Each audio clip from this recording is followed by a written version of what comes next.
Hello friends, good morning. Welcome to Faiz Aamir classes. मैं हूं CA फैज़ आमिर।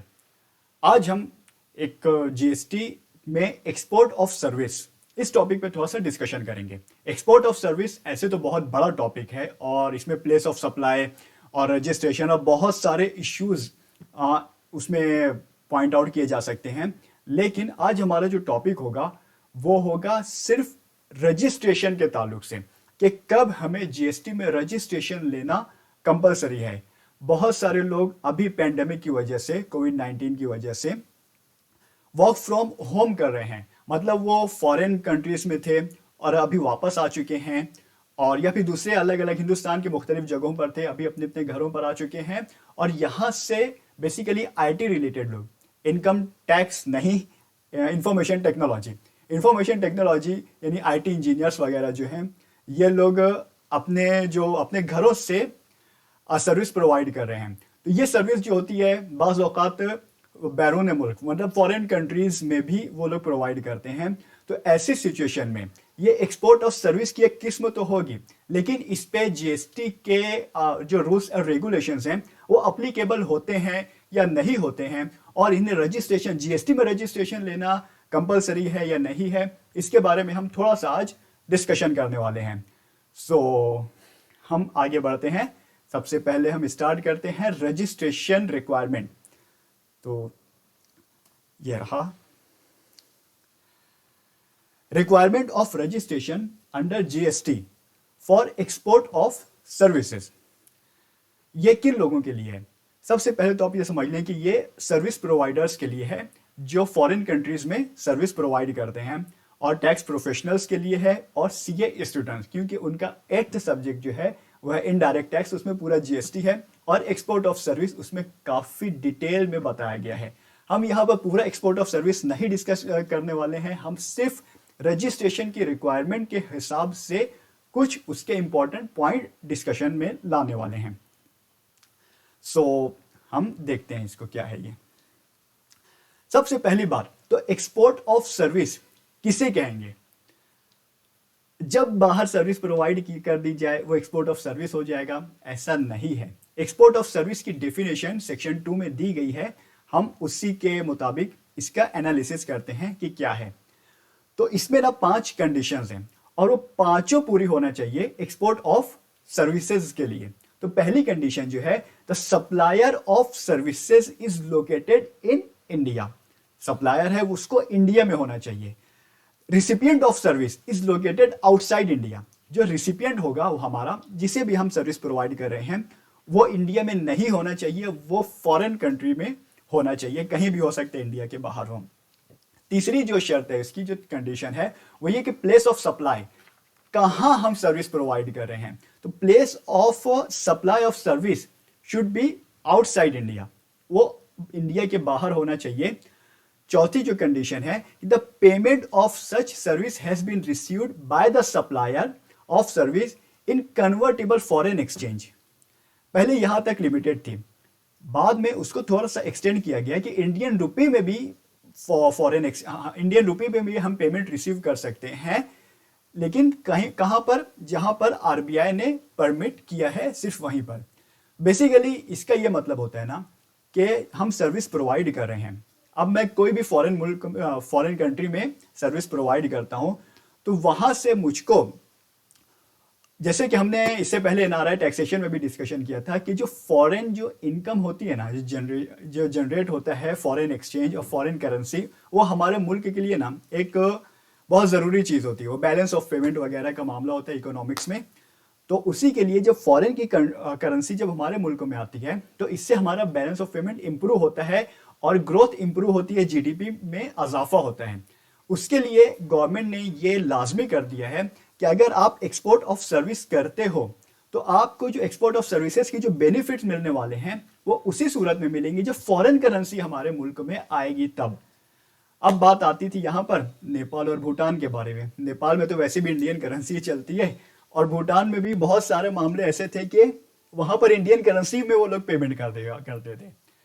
तो जब ये इशू हमारे सामने आया, तो आरबीआई ने परमिट किया कि ठीक है, नेपाल और भूटान ये एक्सेप्शनल है, केसेस हैं, यहाँ पर आप अगर सर्विस प्रोवाइड करते हो और वहां से इंडियन रुपी ही वापस आती है तो अभी इसे एक्सपोर्ट ऑफ सर्विस मान लिया जाएगा और जो सारे बेनिफिट्स हैं एक्सपोर्ट ऑफ सर्विसेज के वो आपको दे दिए जाएंगे। लेकिन किसी और कंट्री में, समझ लीजिए यूएई में आप प्रोवाइड कर रहे हो सर्विस, तो वहां से जो पेमेंट आएगा, जाहिर सी बात है वो लोग इंडिया में इंडियन रुपी में क्यों करेंगे पेमेंट, वो लोग तो डॉलर में या फिर वो दिरहम और दिनार में पेमेंट करेंगे। तो उस सूरत में एक्सपोर्ट ऑफ सर्विस ये जो है मान लिया जाएगा।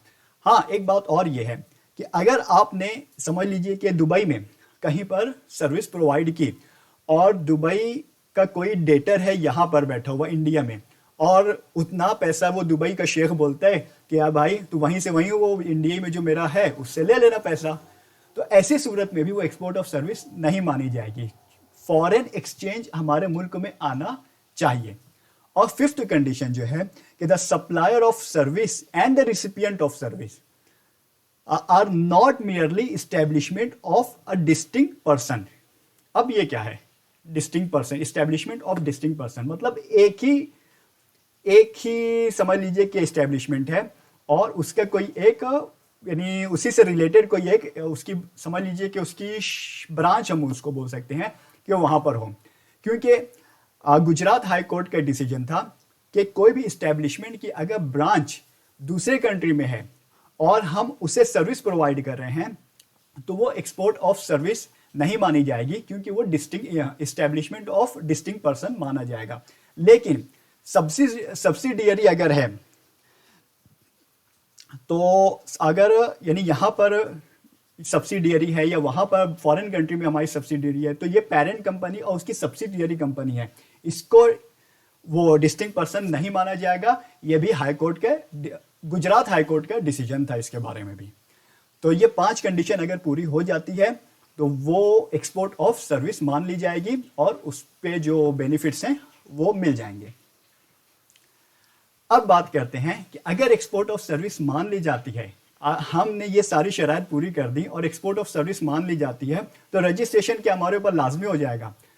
कंपलसरी रजिस्ट्रेशन का जो सेक्शन है सेक्शन 24 ऑफ सीजीएसटी एक्ट 2017 उसके मुताबिक कि person making any inter state taxable supply, यानी कोई भी पर्सन अगर वो इंटर स्टेट टैक्सेबल सप्लाई कर रहा है तो उससे कंपल्सरीली जीएसटी में रजिस्ट्रेशन लेना होगा।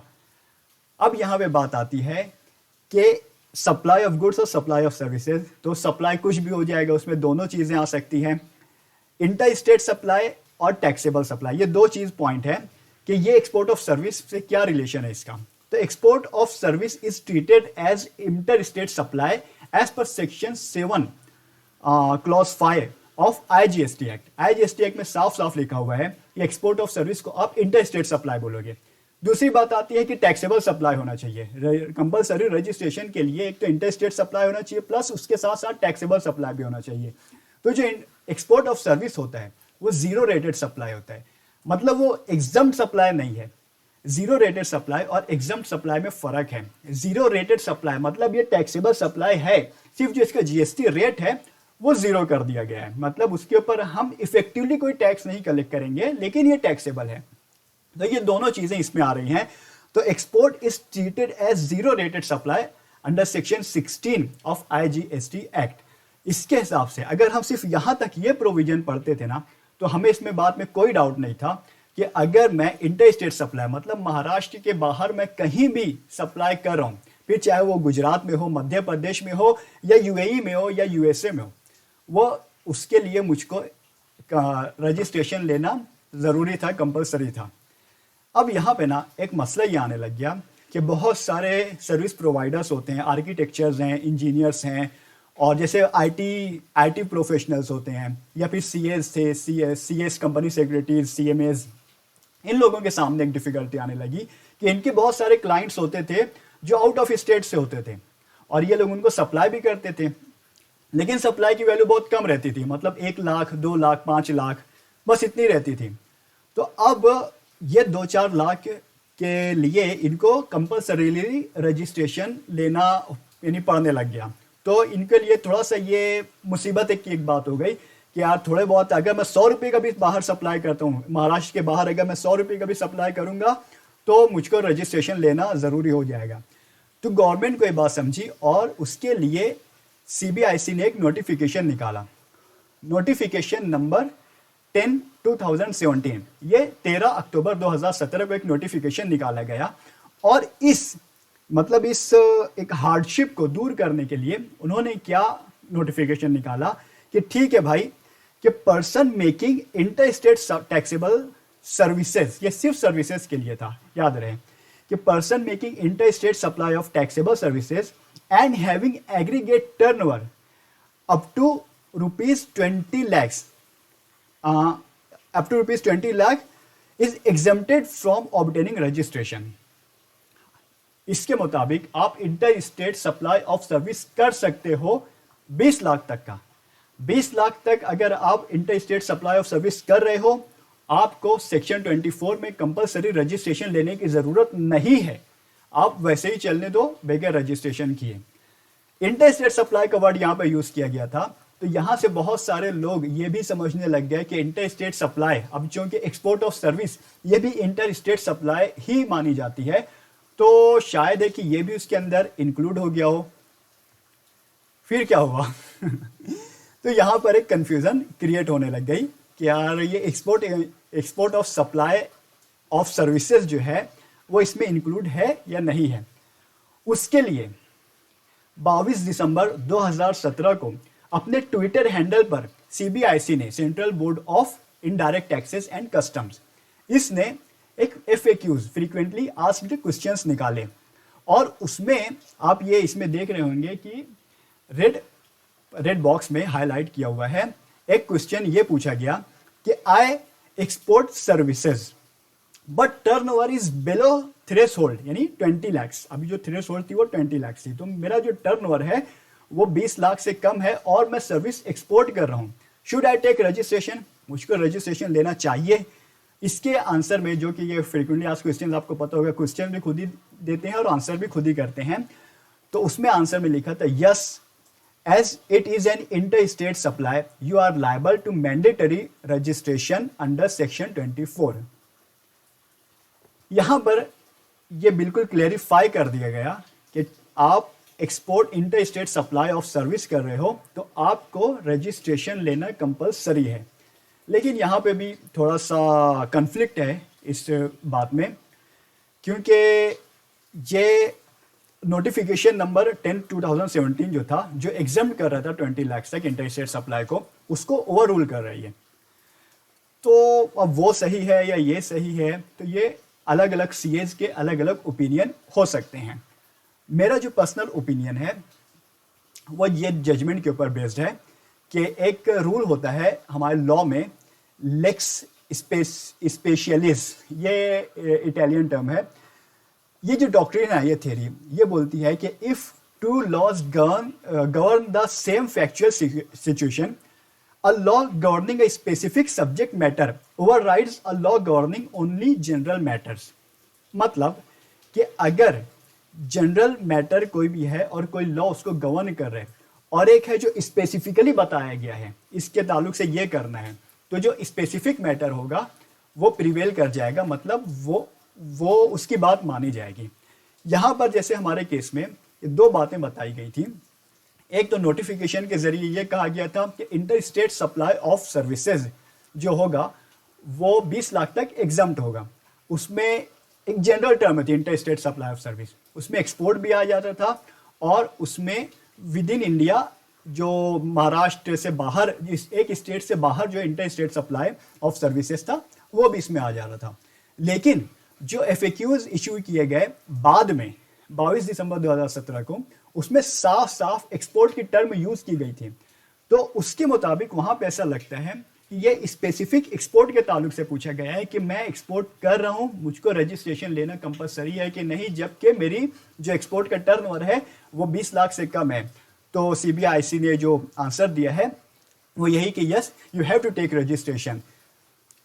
और दूसरी बात कि ये है ओपिनियन का जो मेरा जो बेस है वो ये भी है कि judgment which comes later will prevail over earlier judgment. ये जो लाइन के जो जजमेंट है ना, ये खुद सुप्रीम कोर्ट से, गुवाहाटी हाई कोर्ट से और अपने गुजरात हाई कोर्ट से और बहुत सारी जगहों से ये खुद एक प्रिंसिपल यानी अखज़ किया गया है, निकाला गया है कि जो जजमेंट बाद में आएगा वो पहले वाले जजमेंट के ऊपर प्रिवेल कर जाएगा, मतलब बाद वाली बात को सुना जाएगा और पहले वाली बात को किनारे कर दिया जाएगा। तो इसके मुताबिक भी कि जो नोटिफिकेशन आया था वो पहले आया था, वो 13 अक्टूबर 2017 को आया था और जो ट्विटर हैंडल पे FAQs जो किए गए, जारी किए गए, वो 22 दिसंबर 2017 को जारी किए गए। तो मुझको ऐसा लगता है पर्सनली, ये मेरा ओपिनियन है कि अगर आप एक्सपोर्ट ऑफ सर्विस करते हो तो आपके लिए रजिस्ट्रेशन लेना कंपलसरी है। लेकिन एक बात ये आप समझ लें कि एक्सपोर्ट ऑफ सर्विस उसी सूरत में होगी जब आप बिजनेस कर रहे हो। देखिए, GST रजिस्ट्रेशन बिजनेस या प्रोफेशन पर एप्लीकेबल होता है।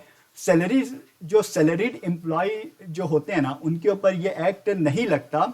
मतलब अगर आप एम्प्लॉयर एम्प्लॉय रिलेशनशिप में हो, अगर आपका एम्प्लॉयर कहीं फॉरेन में बैठा हुआ है और आप उसके एम्प्लॉय हो, महीने महीने एकदम सही उतनी मतलब फिक्स्ड सैलरी देता है, और जो एम्प्लॉयज़ के सारे मामलात होते हैं कि प्राइवेसी वगैरह के और कहीं और आप काम नहीं कर सकते वगैरह वगैरह, तो वो सारे आपके ऊपर अप्लीकेबल हो जाएंगे। तब आप एम्प्लॉय का रिलेशनशिप रहेगा और GST अप्लीकेबल नहीं होगा। लेकिन आप सर्विस प्रोवाइड कर रहे हो और आप एम्प्लॉय और एम्प्लॉयर रिलेशनशिप में नहीं हो, मतलब आप खुद का बिजनेस है या खुद का प्रोफेशन है, आपका सेटअप किया हुआ IT कंपनी है या प्रोप्राइटरशिप है और आप बाहर, इंडिया के बाहर सर्विस प्रोवाइड कर रहे हो, तो वहाँ पर फिर ये आपके लिए ज़रूरी हो जाएगा कि अगर एक्सपोर्ट कर रहे हो तो GST रजिस्ट्रेशन आपको लेना कंपलसरी हो जाएगा। हाँ, तो हम बिजनेस और प्रोफेशन की बात कर रहे हैं, तो उसमें अगर हम GST में एक दफ़ा रजिस्टर कर लेते हैं तो पेमेंट ऑफ टैक्स की क्या सूरत रहेगी। तो यहाँ पर ना दो सूरतें होती हैं, दो तरीके होते हैं। उसमें से एक ये है ना कि आप लेटर ऑफ अंडरटेकिंग ये है, या बॉन्ड या लेटर ऑफ अंडरटेकिंग आप यानी आप इसमें अप्लाई करो, यानी आप इसको बनाओ लेटर ऑफ अंडरटेकिंग को, और इसके मुताबिक ऐसा रहेगा कि आप GST पे किए बगैर ही आप अपना यानी ज़ीरो रेट पर आप माल बेच सकते हो, आपको GST पे करने की कोई ज़रूरत नहीं है। और जो आपने परचेस के टाइम GST पे की हुई होगी तो उसका आपको क्रेडिट मिल जाएगा, रिफंड मिल जाएगा। और दूसरी सूरत ये होती है कि लेटर ऑफ अंडरटेकिंग के बगैर ही जाना चाहिए, मतलब कि आपको ये सब नहीं करना है, आपको सीधे सीधे उससे GST जितना वो आता है आपको पे करना है GST, और फिर सेल के ऊपर जितना आपने पे किया है और परचेस के ऊपर पे किया गया वो सारी GST आपको रिफंड हो जाएगी। बेसिकली ये सेकंड जो मेथड है ना, ये आमतौर पे लोग अप्लाई नहीं करते हैं और फर्स्ट मेथड के थ्रू जाते हैं, लेटर ऑफ अंडरटेकिंग बना लेते हैं और पेमेंट ऑफ GST के बगैर वो लोग अपना सर्विस एक्सपोर्ट करते हैं। उसके बाद एक और इम्पॉर्टेंट चीज़ आती है, इम्पोर्टर एक्सपोर्टर कोड। ये क्या होता है? ये बेसिकली ना 10 डिजिट्स का एक नंबर दिया जाता है। अगर आपको गुड्स या सर्विसेज एक्सपोर्ट करना है या फिर इंपोर्ट करना है तो IEC कोड ये कंपलसरी है। IEC कोड जो होता है ना, ये फेमा एक्ट में, मतलब वो अपना फॉरेन एक्सचेंज मैनेजमेंट एक्ट 1999 इसके हिसाब से चलता है ये फेमा एक्ट, और इसके जो नोटिफिकेशन होते हैं ना, ये DGFT director general of foreign trade और RBI ये दोनों मिलकर इसके नोटिफिकेशन इश्यू करते हैं, इसकी गाइडलाइंस ये दोनों मिलकर बनाते हैं। तो ये लोग ये कहते हैं ना कि अगर आप सर्विस एक्सपोर्ट करते हो तो आपको इंपोर्टर एक्सपोर्टर कोड लेने की ज़रूरत नहीं है।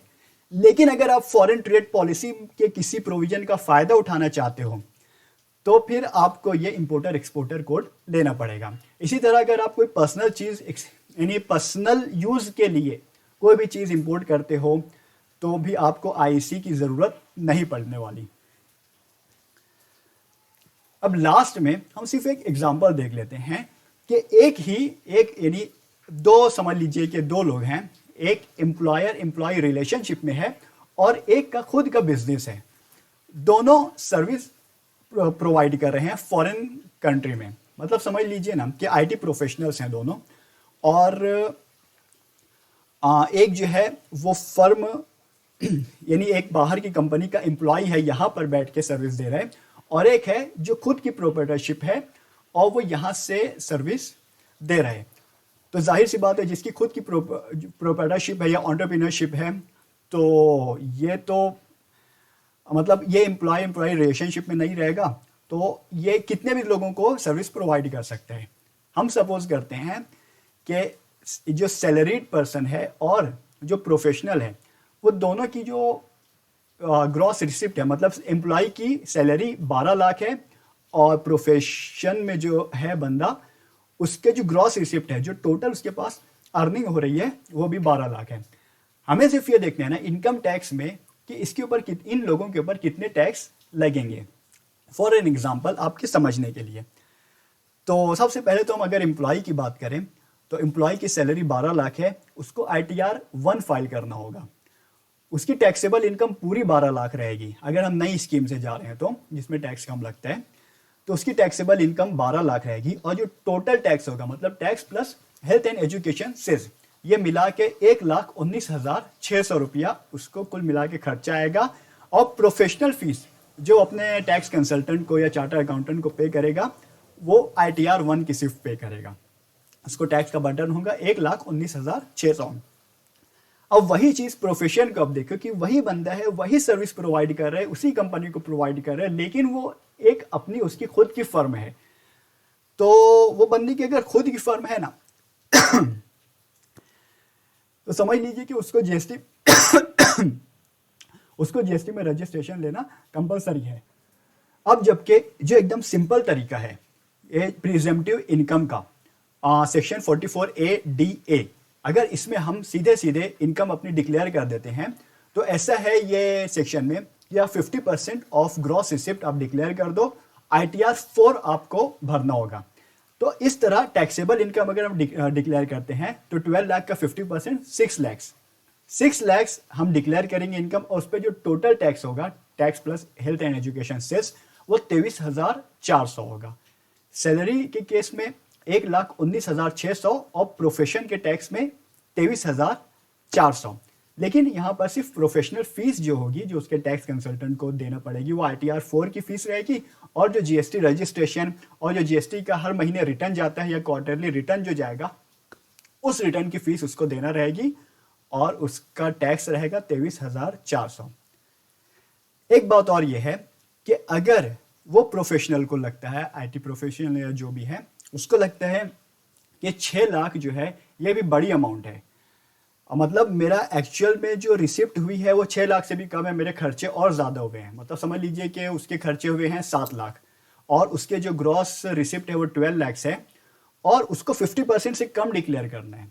तो ऐसी सूरत में उसको ITR 3 फाइल करना पड़ेगा, और उसको सारे बुक्स ऑफ अकाउंट्स जो है वो मेंटेन करनी पड़ेगी। मतलब अगर वो फॉरेन ट्रैवल पे एक्सपेंस किया है तो वो उसको एक्सपेंडिचर के प्रूफ रखना पड़ेगा, वाउचर रखना पड़ेगा। जो सैलरी पे किया है अपने सबऑर्डिनेट्स को, तो सैलरी का उसके पास रिकॉर्ड रहना चाहिए। इलेक्ट्रिसिटी बिल का डिप्रिसिएशन वगैरह उसको अलाउड हो जाएगा। लेकिन अगर वो 50% से कम डिक्लेयर करेगा ना, तो उसके चार्टर्ड अकाउंटेंट के पास जाना होगा, और चार्टर्ड अकाउंटेंट अगर उसके ओपिनियन में वो जेन्युइन है कि हाँ वाकई में इतने कम में इसका वो हुआ है, तो वो ऑडिट रिपोर्ट, उसको ऑडिट करना रहेगा, ऑडिट रिपोर्ट इशू कर देगा कि हाँ ठीक है, इसकी इनकम जो है वो 5 लाख से कम है और इतनी ज़्यादा नहीं है उसकी इनकम। और 5 लाख से कम जो टाइम इनकम डिक्लेयर हो जाती है तो 23,400 भी नहीं लगेगा उसको, मतलब टैक्स 0 हो जाएगा। तो चार्टर्ड अकाउंटेंट उसकी फीस ले लेगा। खैर, यह था हमारा एक discussion regarding export of services के ताल्लुक से। चूँकि अभी बहुत सारे लोग घर से काम कर रहे हैं तो उनके लिए एक था, तो ये था एनालिसिस। आपको अगर एम्प्लॉय रिलेशनशिप मेंटेन करना है आप वैसे कर सकते हैं। अगर आपको खुद की फर्म बनाकर एक एंटरप्रेन्योरशिप या प्रोप्राइटरशिप के थ्रू आपको काम करना है तो उसके लिए एक अलग प्रोसीजर रहता है। ये था आपके सामने। नेक्स्ट टाइम मिलते हैं हम कुछ नई इंफॉर्मेशन के साथ। खुदा हाफिज़।